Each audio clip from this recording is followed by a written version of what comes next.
Welcome back to another video. Today I am going to give you guys sort of a room tour, but it's not going to include animals. I am going to save that for another day in the very near future because stock is still changing. I'm waiting on some new animals. I want to show you guys those when it's time. I get a lot of questions, people asking me about what type of cages do I use, what brand cages, what size tubs, what size cages are appropriate for my animal, and on and on and on. Let me remind you guys that I am in my 50s and I am old school. I am using the old concept cages from way back in the late 80s and things that became very popular in the 90s. The original company that came up with these melamine style racks was a company called Sanmar Industries, and they were in El Cajon, California. I believe they were a furniture company making cabinets and different things with melamine, and melamine is still used. Obviously, you can look in your kitchens and probably the shelves are still going to be melamine material. So these guys came out, the name I believe was Sandy and Mark, and they combined their names to make a company name called Sanmar Industries. They used to have booths at the old Urba shows, and myself, even as a teenager, I was buying my original racks from there. Now these are not the original Sanmar racks, but I do have two originals that are going to be like 35 years old maybe. I still use them today.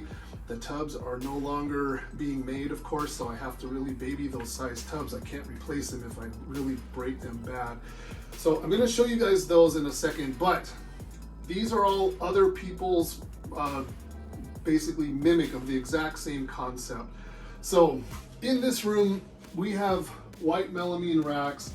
Of course, over time, the plastic tubs will, the companies like Sterilite and Iris and the different companies, they will revamp their tubs. And then if you have a specific rack that uses a specific tub and those tubs are no longer, you might have a problem replacing those. But anyway, these have been in use for a long time. I don't even know if they make these tubs anymore. I think they do, but I have extras and backups and all that. So this particular design, they hold the sweater box size, but they will also hold the shoebox size. They're the same exact height basically. So we use those without lids. They have back heat in the back. Now we're using FlexWatt. The original ones used heat cable and it was recessed in the back. But these use the FlexWatt and it works really well.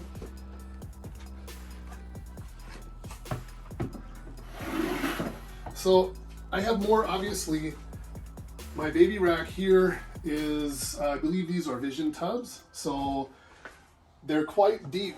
So they go all the way back. Same thing, FlexWatt panels in the back.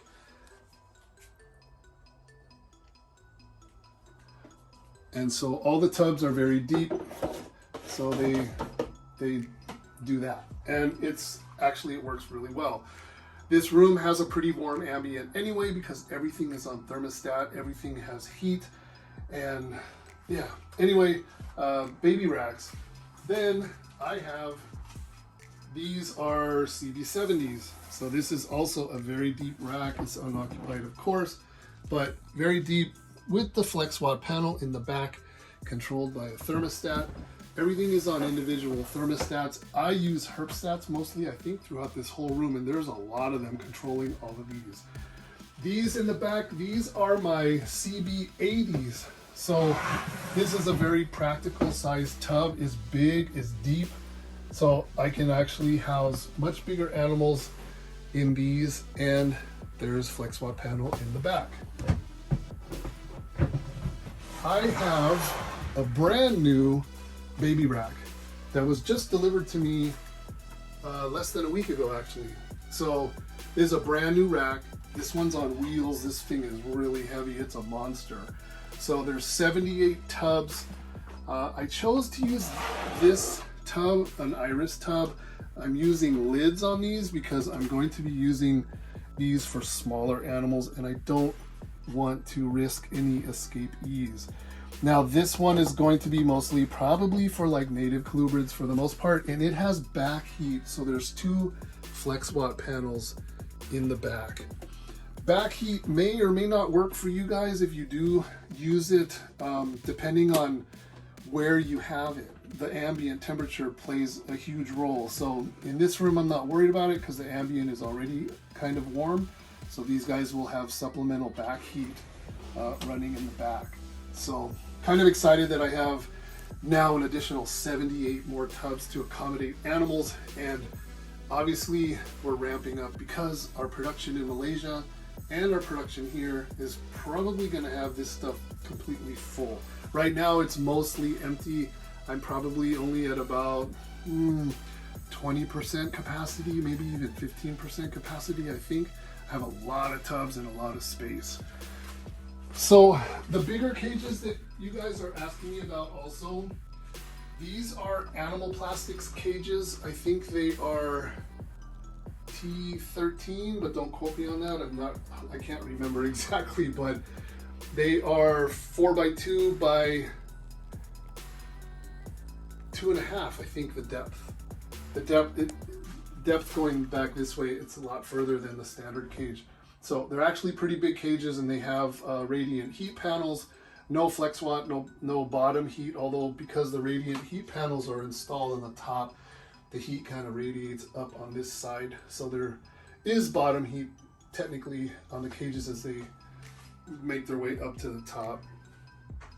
These are mostly empty. We have one blanding eye in here. I have a couple mangroves, and there's more big blanding eye coming, and so this thing is going to be full. And after they get here, I'm going to give you guys a room tour, a collection tour rather, and let you guys see kind of what we're working with.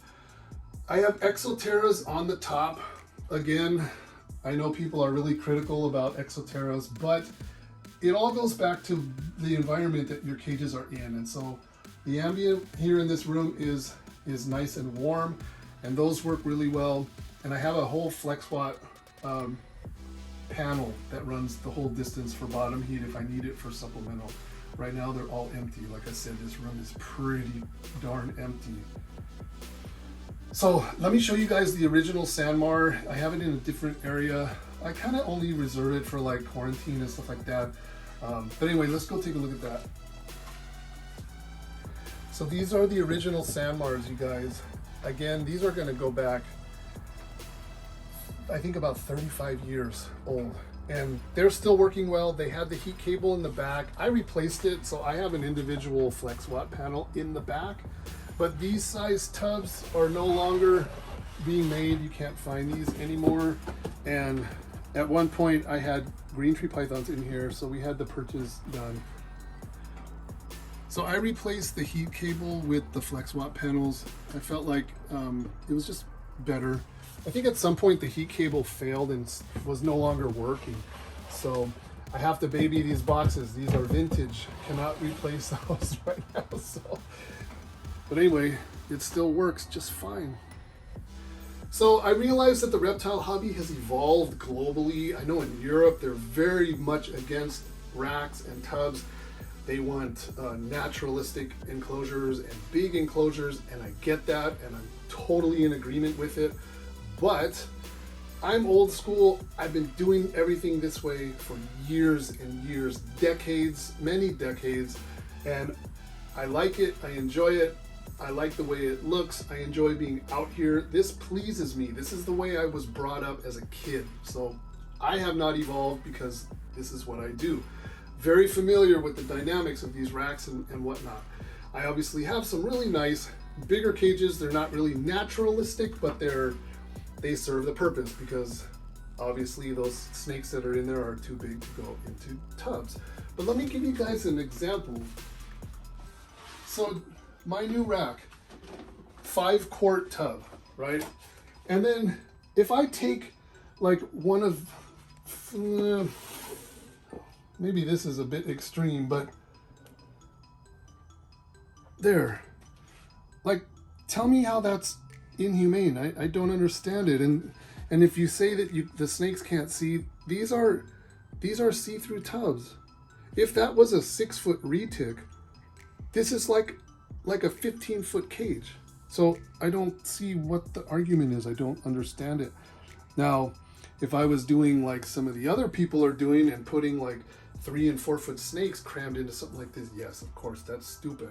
But we don't do that here. We have all different sizes of all these tubs, and the appropriate size animals are in those things. They're well matched. And for me, I just feel like, let me put this snake back because certain genetics, I don't want to lose track of what these are for the sake of filming. But I wanted to give you guys a look at some of this stuff. This is how we do it. And also, please realize, a lot of breeders, sellers, whatever, they don't show you this. Like, I just give you guys a look at everything that we do. There's nothing to hide. Full disclosure, transparency. It's all right here for you guys to see.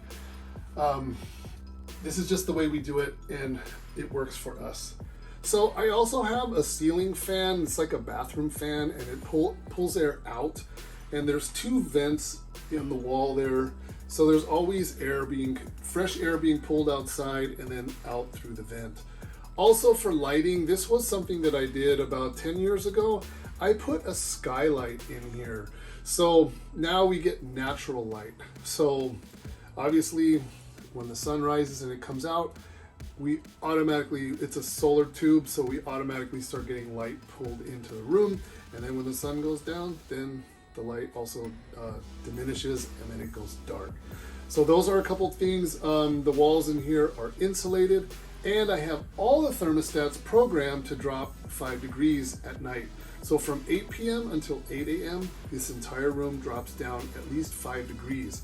In the winter time, when it's colder outside and the air obviously is colder outside, cold air is being cycled through here with the use of the ceiling fan, and the ambient drops a bit lower.